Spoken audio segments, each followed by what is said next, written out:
ബഹുമാന്യായ ഭാരതീയ ജനതാ പാർട്ടിയുടെ സംസ്ഥാന അധ്യക്ഷൻ ശ്രീ രാജീവ് ചന്ദ്രശേഖർജി, ഈ ഉപരോധ സമരത്തിന് നേതൃത്വം കൊടുക്കുന്ന ഭാരതീയ ജനതാ പാർട്ടിയുടെ ബഹുമാന്യരായ നേതാക്കളെ, സഹപ്രവർത്തകരെ, സഹോദരന്മാരെ, സ്നേഹം നിറഞ്ഞ മാധ്യമപ്രവർത്തകരെ, എല്ലാവർക്കും നമസ്കാരം. ഭാരതീയ ജനതാ പാർട്ടിയുടെ നേതൃത്വത്തിൽ കഴിഞ്ഞ കുറേ ദിവസങ്ങളായി കേരളത്തിന്റെ എല്ലാ ഭാഗത്തും ഇതുപോലെയുള്ള ചെറുതും വലുതുമായിട്ടുള്ള സമരങ്ങൾക്ക് പാർട്ടി പ്രവർത്തകന്മാർ നേതൃത്വം കൊടുക്കുകയാണ്. ഈ സമരം എന്തിനു വേണ്ടിയാണ് എന്ന് ഇന്നലെയും ഇന്നുമായി ഈ സെക്രട്ടേറിയറ്റ് മുമ്പിൽ പ്രസംഗിച്ച പാർട്ടിയുടെ സമാരാധ്യരായിട്ടുള്ള നേതാക്കന്മാരെല്ലാവരും വിശദമായി സൂചിപ്പിക്കുകയുണ്ടായി. സംസ്ഥാനം ഭരിക്കുന്ന ഭരണകൂടത്തോട് ഏറ്റവും പരിമിതമായ ചില ആവശ്യങ്ങൾ മാത്രമേ നാം ഉന്നയിക്കുന്നുള്ളൂ. ലോകത്തെമ്പാടുമുള്ള കോടിക്കണക്കിന് അയ്യപ്പ വിശ്വാസികൾ അവരുടെ ഹൃദയവികാരങ്ങൾ മനസ്സിലാക്കാൻ ഈ സെക്രട്ടേറിയറ്റിനകത്തിരിക്കുന്ന ഭരണകൂടത്തിന് മനസ്സുണ്ടാവണം. അവരുടെ വിലാപം കേൾക്കാൻ ഈ ഭരണകൂടത്തിന് കാതുണ്ടാവണം. അവരുടെ ഹൃദയനൊമ്പരങ്ങൾ കാണാനുള്ള കണ്ണുണ്ടാവണം. ശബരിമല കേരളത്തിൽ മാത്രമുള്ള, കേരളത്തിലെ വിശ്വാസികളുടെ മാത്രം ഒരു കേന്ദ്രമല്ല. ലോകത്തെമ്പാടുമുള്ള മലയാളികൾ അല്ലാത്തവർ, വിവിധ ജാതി മത സമുദായത്തിൽ വിശ്വസിക്കുന്നവർ, മറ്റു പല ആരാധനാക്രമത്തിൽ വിശ്വസിക്കുന്നവർ, ആരാധനയോട് താല്പര്യമില്ലാത്തവർ, അങ്ങനെ നാസ്തികരും വിശ്വാസികളുമായിട്ടുള്ള ധാരാളം ആളുകൾ, അവരെല്ലാവരും അഭയകേന്ദ്രമായി കരുതുന്ന, പല അർത്ഥത്തിൽ അഭയകേന്ദ്രമായി കരുതുന്ന ഒരു കേന്ദ്രമാണ് ശബരിമല. ശബരിമലയിൽ വരുന്നത് എല്ലാവരും വിശ്വാസികളാണ് എന്ന അഭിപ്രായമൊന്നും നമുക്കില്ല. കാരണം ധാരാളം നാസ്തികരായിട്ടുള്ള ആളുകൾ ശബരിമലയിൽ വരുന്നുണ്ട്. പക്ഷെ അവർ വരുമ്പോഴും അവർക്ക് ഏതെങ്കിലും ഒരു ആശ്രയം ശബരിമലയിൽ നിന്ന് ലഭിക്കുന്നു എന്നുള്ളത് കൊണ്ടാണ്. ജാതിയും മതവും സമുദായവും ഒന്നും നോക്കാതെ ലോകത്തിന്റെ നാനാഭാഗത്ത് ആളുകൾ ശബരിമലയിലേക്ക് വരുന്നത്. ആ ശബരിമലയിൽ അവരുടെ വികാരങ്ങൾ വ്രണപ്പെടുമ്പോൾ ആ വികാരങ്ങളോടൊപ്പം നിൽക്കുക എന്നുള്ളതാണ് ജനാധിപത്യപരമായി തിരഞ്ഞെടുക്കപ്പെട്ട ഒരു ഭരണകൂടത്തിന്റെ പ്രാഥമികമായിട്ടുള്ള ബാധ്യത. ഇത് 2018 നാം പിണറായി വിജയനെ ഓർമ്മിപ്പിച്ചതാണ്. 2018 സുപ്രീം കോടതിയുടെ ഒരു വിധി ഉണ്ടായപ്പോ ആ വിധി നടപ്പിലാക്കാൻ വേണ്ടി നാളിതുവരെ ഒരു ഗവൺമെന്റും ചെയ്യാത്ത പരിശ്രമങ്ങൾ അന്ന് ഈ സംസ്ഥാനത്തിന് നേതൃത്വം കൊടുക്കുന്ന ശ്രീ പിണറായി വിജയന്റെ നേതൃത്വത്തിലുള്ള ഗവൺമെന്റ് തയ്യാറായപ്പോ നമ്മളന്ന് ഈ സർക്കാരിന് ഉറപ്പെടുത്തിയത് ഭരണകൂടം ജനങ്ങളോടൊപ്പമാണ് നിൽക്കേണ്ടത്. കോടതി വിധികൾ വരുമ്പോ ജനങ്ങൾക്ക് വേണ്ടി ആ വിധിയെ നിയമപരമായി മറികടക്കാൻ ആവശ്യമായിട്ടുള്ള പരിശ്രമമാണ് ഭരണകൂടം ചെയ്യേണ്ടത്. അതുകൊണ്ടാണ് അന്ന് നമ്മൾ ഈ സർക്കാരിനെ ഓർമ്മിപ്പിച്ചത്, നിങ്ങൾ ചെയ്യേണ്ടത് സുപ്രീം കോടതിയിൽ ഈ വിധി മാറ്റിക്കിട്ടാൻ വേണ്ടി ഒരു പുനഃപരിശോധനാ ഹർജി കൊടുക്കാനാണ് നിങ്ങൾ തയ്യാറാകേണ്ടത് എന്നായിരുന്നു അന്ന് നമ്മൾ സംസ്ഥാന സർക്കാരിനോട് പറഞ്ഞത്. ആ വിഷയം ഉയർത്തിപ്പിടിച്ചുകൊണ്ട് 61 ദിവസമാണ് ഈ സെക്രട്ടേറിയറ്റിന് മുമ്പിൽ ഭാരതീയ ജനതാ പാർട്ടി നേതാക്കന്മാർ സത്യാഗ്രഹ സമരം അനുഷ്ഠിച്ചത്. ഒരുപക്ഷെ കേരളത്തിന്റെ ചരിത്രത്തിൽ ഏറ്റവും സുദീർഘമായ ഒരു സത്യാഗ്രഹ സമരം ഭാരതീയ ജനതാ പാർട്ടിയുടെ കേരളത്തിലെ ഏറ്റവും പ്രമുഖരായിട്ടുള്ള നേതാക്കന്മാർ, ശ്രീ CK പത്മനാഭൻ മുതൽ ശ്രീമതി ശോഭാ സുരേന്ദ്രൻ വരെയുള്ള പാർട്ടിയുടെ സമാദരണീയ പ്രമുഖരായിട്ടുള്ള നേതാക്കന്മാർ, ശ്രീ N രാധാകൃഷ്ണൻ നിരാഹാരം കടന്നിരുന്നു, ശ്രീ PM വേലായുധൻ നിരാഹാരം കടന്നിരുന്നു, ശ്രീമതി VT രമ ടീച്ചർ നിരാഹാരം കടന്നിരുന്നു. അങ്ങനെ പാർട്ടിയുടെ ഏറ്റവും പ്രമുഖരായ ശ്രീ PK കൃഷ്ണദാസ് നിരാഹാരം കടന്നിരുന്നു. ഭാരതീയ ജനതാ പാർട്ടിയുടെ ഏറ്റവും പ്രമുഖരായിട്ടുള്ള നേതാക്കന്മാരെല്ലാവരും അന്ന് 61 ദിവസക്കാലം ഈ സെക്രട്ടേറിയറ്റിന് മുമ്പിൽ നാം നിരാഹാരം കടന്നത് ഒരേ ഒരു ആവശ്യം ഉയർത്തിപ്പിടിച്ചുകൊണ്ടാണ്. ആവശ്യം സംസ്ഥാന സർക്കാർ സുപ്രീം കോടതിയിൽ ഒരു പുനഃപരിശോധനാ ഹർജി കൊടുക്കണം എന്ന ആവശ്യമായിരുന്നു. പക്ഷേ ആവശ്യം കേൾക്കാൻ സർക്കാർ തയ്യാറായില്ല. അതിന്റെ പരിണത ഫലം 2019 CPM-ഉം പിണറായി വിജയനും അനുഭവിച്ചിട്ടുള്ളതാണ്. നമുക്ക് എല്ലാവർക്കും ഓർമ്മയുണ്ട്. സമാനമായ രീതിയിൽ ഇന്ന് ഈ സമരത്തിൽ, ഉപരോധ സമരത്തിൽ ഏറ്റവും പ്രധാനപ്പെട്ട ഒരു ആവശ്യം നാം മുമ്പോട്ട് വെക്കുകയാണ്. അത് ശബരിമലയിലെ സ്വർണ്ണക്കൊള്ള CBI അന്വേഷിക്കണം എന്നുള്ളത് കൊണ്ടാണ്.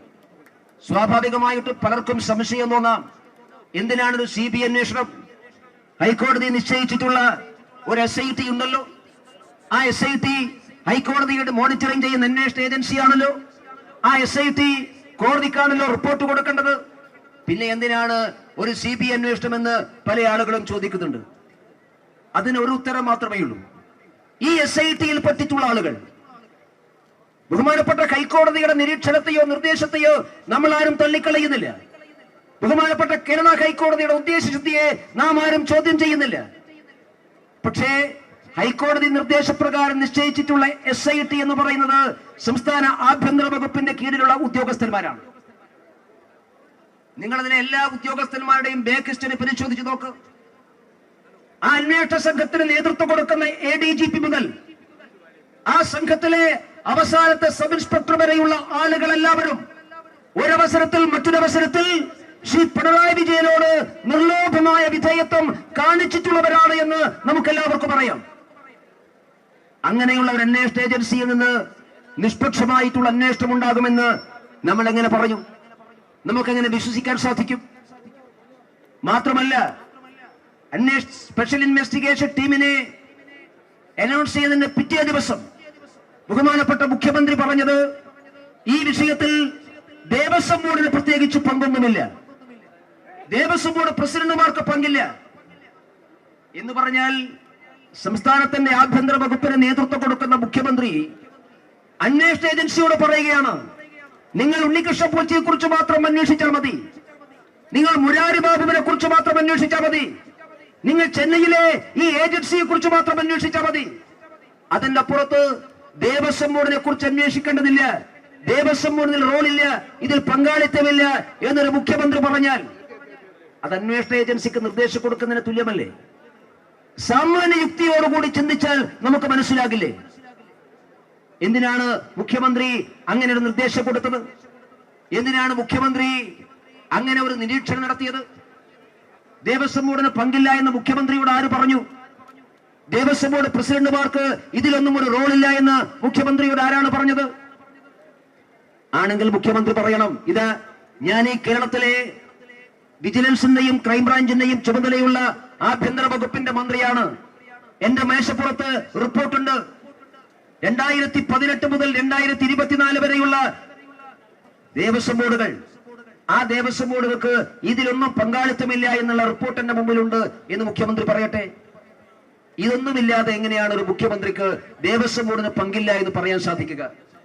അതുകൊണ്ട് ഞങ്ങൾ മനസ്സിലാക്കുന്നത് ഇത് ദേവസ്വം ബോർഡിനുള്ള വാക്കാൽ നിർദ്ദേശമാണ്. നിങ്ങൾ ദേവസ്വം ബോർഡിലേക്ക് അന്വേഷണം പോകണ്ട. ദേവസ്വം ബോർഡിലേക്ക് അന്വേഷണം പോയാൽ ശബരിമല കൊള്ളയ്ക്ക് ദേവസ്വം ബോർഡിനുള്ള പങ്കാളിത്തം അന്വേഷിച്ചാൽ ആദ്യം കൽത്തുറങ്കിൽ അടക്കപ്പെടുക പത്മകുമാറും വാസുവുമായിരിക്കുമെന്ന് മുഖ്യമന്ത്രിക്ക് നന്നായിട്ട് അറിയാം. 2018 ആദ്യത്തെ കൊള്ള നടക്കുമ്പോ ദേവസ്വം ബോർഡിലെ പ്രസിഡന്റ് പത്മകുമാറായിരുന്നു. 2019 പത്മകുമാറായിരുന്നു. പത്മകുമാർ മാറിയപ്പോ വാസു പ്രസിഡന്റായി. പത്മകുമാറിൽ നിന്ന് വാസുവിലേക്കുള്ള മാറ്റം പ്രിയപ്പെട്ടവരെ നിങ്ങൾ തിരിച്ചറിയണം. ശബരിമല ക്ഷേത്ര പ്രവേശനവുമായി ബന്ധപ്പെട്ടുകൊണ്ട് ദേവസ്വം ബോർഡിനകത്തൊരു തർക്കമുണ്ടായപ്പോ ആ തർക്കത്തിൽ ഇടപെട്ടുകൊണ്ട് പത്മകുമാർ സ്വയം ഒഴിയാൻ തയ്യാറായപ്പോ മുഖ്യമന്ത്രിയുടെ പ്രത്യേക നിർദ്ദേശപ്രകാരമാണ് വാസു ദേവസ്വം ബോർഡ് ചെയർമാനായത്. വാസുവിന് ചരിത്രമുണ്ട്. വാസു ദേവസ്വം ബോർഡിന്റെ കമ്മീഷണറായിരുന്നു. വാസു ദേവസ്വം ബോർഡ് മെമ്പറായിരുന്നു. വാസു ദേവസ്വം ബോർഡ് മെമ്പറാകുന്ന സമയത്ത് ആ കാലഘട്ടത്തിൽ പ്രവർത്തിച്ചിട്ടുള്ള മാധ്യമ പ്രവർത്തകന്മാർക്കറിയാം, അന്നത്തെ ദേവസ്വം വകുപ്പ് മന്ത്രിയും മുഖ്യമന്ത്രിയും തമ്മിലുള്ള അഭിപ്രായ വ്യത്യാസത്തെ കുറിച്ച് എല്ലാ മാധ്യമങ്ങളും റിപ്പോർട്ട് ചെയ്തിട്ടുള്ളതാണ്. ശ്രീ കടകംപള്ളി സുരേന്ദ്രൻ മുമ്പോട്ട് വെച്ച പേരിനെ പറ്റി മുഖ്യമന്ത്രി ഓഫീസ് നേരിട്ട് ഇടപെട്ടുകൊണ്ട് വാസുവിനെ ദേവസ്വം ബോർഡ് മെമ്പറാക്കിയെന്ന് കേരളത്തിലെ എല്ലാ മാധ്യമങ്ങളും അന്ന് റിപ്പോർട്ട് ചെയ്തിട്ടുള്ളതാണ്. എന്ന് പറഞ്ഞാൽ മുഖ്യമന്ത്രിയുടെ പ്രത്യേക താല്പര്യപ്രകാരമായിരുന്നു വാസു ദേവസ്വം ബോർഡ് മെമ്പറാകുന്നത്. അത് കഴിഞ്ഞ് പത്മകുമാർ മാറി ദേവസ്വം ബോർഡ് പ്രസിഡന്റ് സ്ഥാനത്തേക്ക് ഒഴിവ് വന്നപ്പോ CPI ആ ദേവസ്വം ബോർഡ് പ്രസിഡന്റ് അവകാശവാദം ഉന്നയിച്ചു. CPI അവകാശവാദം ഉന്നയിച്ചപ്പോ വാസു എന്ന് പറഞ്ഞു, എനിക്ക് താല്പര്യമില്ല, CPIയുടെ നോമിനി ആവുന്നുണ്ടെങ്കിൽ ആവിക്കോട്ടെ, പക്ഷെ എന്നെ ദേവസ്വം ബോർഡ് പ്രസിഡന്റ് ആകാൻ മുഖ്യമന്ത്രി നിർബന്ധിക്കുന്നു. എന്റെ ചോദ്യം, തിരുവിതാംകൂർ ദേവസ്വം ബോർഡിന്റെ പ്രസിഡന്റ് സ്ഥാനത്തേക്ക് ഇന്നാൾ തന്നെ വേണമെന്ന് എന്തിനായിരുന്നു 2019 മുഖ്യമന്ത്രി ശാഠ്യം പിടിച്ചത്? എൻ വാസുവിനെ നിശ്ചയിക്കണമെന്ന് മുഖ്യമന്ത്രിക്ക് എന്തായിരുന്നു ഇത്ര വാശി? എൻ വാസു തന്നെ പറഞ്ഞു, ഞാൻ മുഖ്യമന്ത്രി പറഞ്ഞതനുസരിച്ചാണ് ദേവസ്വം ബോർഡ് പ്രസിഡന്റ് ആവുന്നത്. അവിടെയാണ് പ്രിയപ്പെട്ടവരെ നാം സംശയിക്കുന്നത്. ശബരിമലയിലെ സ്വർണ്ണക്കൊള്ളക്ക് മുഖ്യമന്ത്രിയുടെ ഓഫീസിലേക്കുള്ള പങ്കാളിത്തത്തിൽ വിരൽ ചൂണ്ടുന്നത് ഈ സംഭവമാണ്. അതുകൊണ്ട് ഇത് കേവലം ഒരു ദേവസ്വം ബോർഡോ ഉദ്യോഗസ്ഥന്മാരോ മാത്രമുള്ള പ്രശ്നമല്ല, മറിച്ച് കേരളത്തിലെ ഭരണത്തിന് നേതൃത്വം കൊടുക്കുന്ന ഗവൺമെന്റ്, ആ ഗവൺമെന്റ് നേതൃത്വം നടത്തിയിട്ടുള്ള കൊള്ളയാണ്. അതറിയണമെങ്കിൽ അന്വേഷണം ഹൈദരാബാദിലേക്ക് പോകണം, അന്വേഷണം ചെന്നൈയിലേക്ക് പോകണം, ഇതിന്റെ ഇടനിലക്കാര് പോകണം.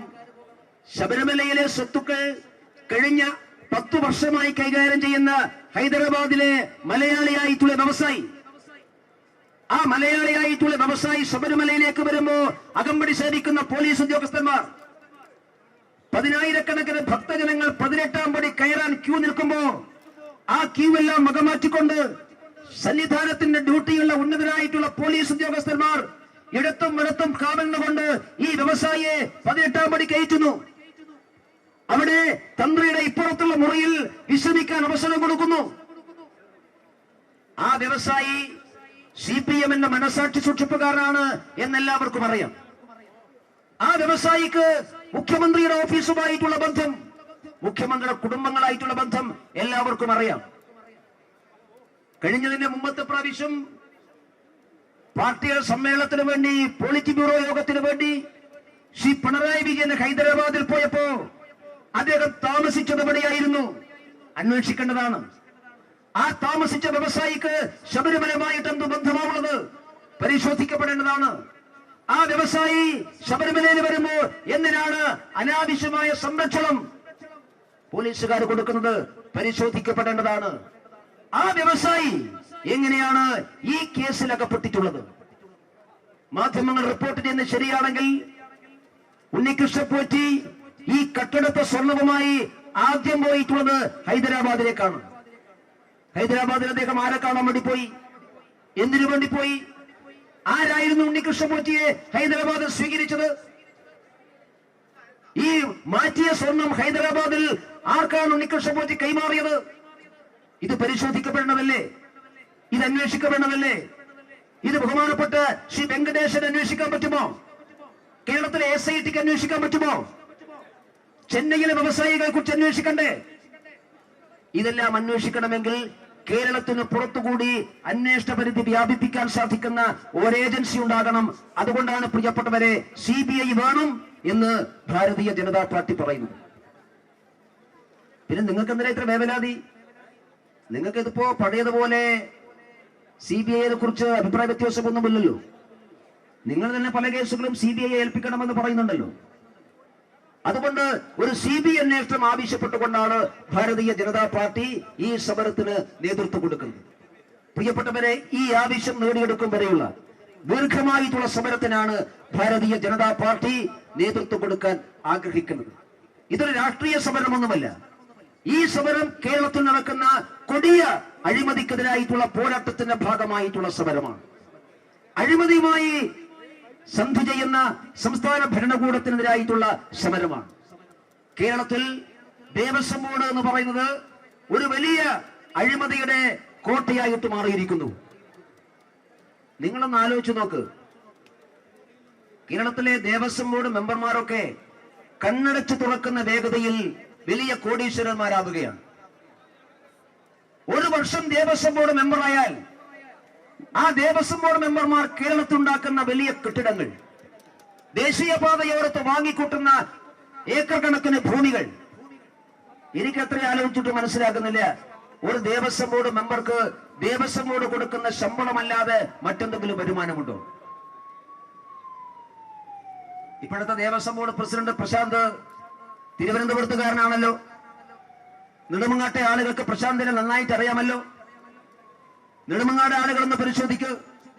PS Prashanth Devaswom board president ആകുന്നതിന് മുമ്പും ആയതിനു ശേഷവും PS പ്രശാന്തിന്റെ സ്വത്ത് വിവരങ്ങൾ പരിശോധിക്കാൻ ആളുകൾ തയ്യാറാവട്ടെ. നിങ്ങൾ അന്വേഷിച്ചു നോക്ക്. മാധ്യമ പ്രവർത്തകന്മാര് നിങ്ങൾ വലിയ കാര്യങ്ങൾ അന്വേഷിക്കുന്നവരാണല്ലോ. നിങ്ങൾ ഒന്ന് അന്വേഷിച്ചു നോക്ക്. PS പ്രശാന്ത് എങ്ങനെയാണ് ദേവസ്വം ബോർഡ് പ്രസിഡന്റ് ആയത്? കോൺഗ്രസുമായിട്ടുള്ള തർക്കത്തിൽ കോൺഗ്രസോട് വിട പറഞ്ഞുകൊണ്ട് PS പ്രശാന്ത് CPM-ലേക്ക് ചേക്കേറുമ്പോ പ്രശാന്തിന് ഒരുപാട് ഓഫർ ഉണ്ടായിരുന്നു പോലും. പ്രശാന്ത് തന്നെ പറഞ്ഞതാണ്, ഞങ്ങളാരും പറഞ്ഞതല്ല. പ്രശാന്ത് തന്നെ പറഞ്ഞത്, ഞാൻ അങ്ങോട്ട് ചോദിച്ചു വാങ്ങിയ പോസ്റ്റാണ് ദേവസ്വം ബോർഡ് പ്രസിഡന്റ്. എന്റെ ചോദ്യം, CPM എന്ന് പറയുന്ന കേരളം ഭരിക്കുന്ന പാർട്ടിയാണ്. ആ പാർട്ടിയിലേക്ക് CPM-ന്റെ പ്രമുഖനായ ഒരു നേതാവ് ചേരുമ്പോ MLA സ്ഥാനം ചോദിച്ചാൽ കോൺഗ്രസിന്റെ ഒരു പ്രമുഖനായ നേതാവ് ചേരുമ്പോ MLA സ്ഥാനം ചോദിച്ചാൽ മനസ്സിലാക്കാം, MP സ്ഥാനം ചോദിച്ചാൽ മനസ്സിലാക്കാം, നിയമസഭയിലേക്കും പാർലമെന്റിലേക്കുമുള്ള സീറ്റ് ചോദിച്ചാൽ മനസ്സിലാക്കാം, പാർട്ടി നേതൃത്വ പദവി ചോദിച്ചാൽ മനസ്സിലാക്കാം. പക്ഷെ PS പ്രശാന്ത് യാതൊരു മടിയുമില്ലാത്തതേക്കും പറഞ്ഞത്, ഞാൻ അങ്ങോട്ട് ചോദിച്ചു വാങ്ങിയ പോസ്റ്റാണ് തിരുവിതാംകൂർ ദേവസ്വം ബോർഡിന്റെ പ്രസിഡന്റ് സ്ഥാനമെന്ന്. അവിടെയാണ് സംശയം. അപ്പൊ അങ്ങനെ ഇത്ര ആകർഷകമായിട്ടുള്ള ഒരു പദവിയാണോ ദേവസ്വം ബോർഡ് പ്രസിഡന്റ്? ആണെങ്കിൽ ആ ആകർഷകത്വത്തിന്റെ പുറകിലുള്ളത് സത്യസന്ധമായിട്ടുള്ള കാര്യമല്ലല്ലോ. അതുകൊണ്ട് പ്രിയപ്പെട്ടവരെ, ഞാൻ സൂചിപ്പിച്ചത്, Devaswom board president, Devaswom board മന്ത്രിമാർ, ദേവസ്വം ബോർഡിലെ ജീവനക്കാർ, ഉദ്യോഗസ്ഥന്മാർ, ദേവസ്വം ബോർഡ് മെമ്പർമാർ, ഇവരെല്ലാവരും ചേർന്നുകൊണ്ട് മുഖ്യമന്ത്രിയുടെ കാർമ്മികത്വത്തിൽ നടത്തിയിട്ടുള്ള കേരളം കണ്ട ഏറ്റവും വലിയ തീവട്ടിക്കൊള്ളയാണ് ശബരിമലയിലെ സ്വർണ്ണക്കൊള്ള. അതുകൊണ്ട് SIT അന്വേഷിക്കേണ്ടത് ഈ കൊള്ളയുടെ മാസ്റ്റർ ബ്രെയിനെ കുറിച്ചാണ്. ആ മാസ്റ്റർ ബ്രെയിൻ ഈ സെക്രട്ടേറിയറ്റിന്റെ അകത്താണുള്ളത്. അത് കേരളം ഭരിക്കുന്ന പിണറായി വിജയൻ എന്ന ബഹുമാനപ്പെട്ട മുഖ്യമന്ത്രിയാണ്. അദ്ദേഹത്തിന് സ്വർണത്തോടുള്ള താല്പര്യം എല്ലായ്പ്പോഴും എല്ലാവർക്കും അറിയുന്ന കാര്യമാണ്. അപ്പൊ അതുകൊണ്ട് പിണറായി വിജയന്റെ നേതൃത്വത്തിലുള്ള ഗവൺമെന്റിനുള്ള പങ്കാളിത്തം അന്വേഷിക്കേണ്ടതായിട്ടുണ്ട്. ഇതാവശ്യപ്പെട്ടുകൊണ്ടാണ് ഈ സമരത്തിന് നാം നേതൃത്വം കൊടുക്കുന്നത്. കഴിഞ്ഞ 30 കൊല്ലക്കാലമായി ശബരിമലയിൽ ഉണ്ടായിട്ടുള്ള എല്ലാ അഴിമതികളെ കുറിച്ചും അന്വേഷിക്കണം. ഈ ആവശ്യം ഉന്നയിച്ചുകൊണ്ട് സുദീർഘമായിട്ടുള്ള പ്രക്ഷോഭത്തിന് ഭാരതീയ ജനതാ പാർട്ടി നേതൃത്വം കൊടുക്കുകയാണ്.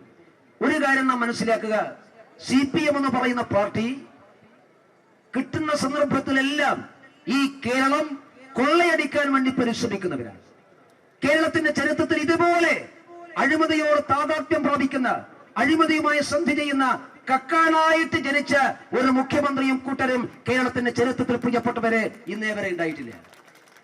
സാധാരണ മലയാളത്തിലൊരു ചൊല്ലുണ്ട്, ചക്കരക്കുടത്ത് കൈയിട്ട നക്കാത്തവരായിട്ട് ആരുമില്ല എന്ന്. പിണറായി വിജയൻ മുഖ്യമന്ത്രിയെ ശേഷം അത് മാറ്റി പറയേണ്ടിയിരിക്കുന്നു. ഈ പിണറായി വിജയനും കൂട്ടരും ചക്കരക്കുടത്തിൽ മാത്രമല്ല സെപ്റ്റിക് ടാങ്കിൽ പോലും കൈയിട്ട നക്കുന്നവരാണ് ഈ മുഖ്യമന്ത്രിയും കൂട്ടരും എന്നുള്ളതാണ് സത്യം. അതുകൊണ്ടാണ് ഞാൻ സൂചിപ്പിച്ചത്, കേരളത്തിന്റെ ചരിത്രത്തിലെ ഏറ്റവും നാണം കെട്ട, ഏറ്റവും കൊള്ളക്കാരായ ഒരു ഗവൺമെന്റാണ് ശ്രീ പിണറായി വിജയന്റെ നേതൃത്വ ഗവൺമെന്റ്. ഈ ഗവൺമെന്റിന്റെ പങ്കാളിത്തം അന്വേഷിക്കണം. മന്ത്രി വാസവൻ രാജിവെക്കണം. ദേവസ്വം ബോർഡ് പിരിച്ചുവിടണം. മിനിയാണം ഹൈക്കോടതി പറഞ്ഞല്ലോ ദേവസ്വം ബോർഡിനെ കുറിച്ച്. എന്നിട്ട് എന്തേ അദ്ദേഹം ഈ ദേവസ്വം ബോർഡ് പ്രസിഡന്റിനെ പ്രതി ചേർക്കാത്തത്? ഇതിനേക്കാൾ കൂടുതൽ എങ്ങനെയാണ് ഹൈക്കോടതി പറയുക? എനിക്ക് മനസ്സിലാക്കുന്നില്ല.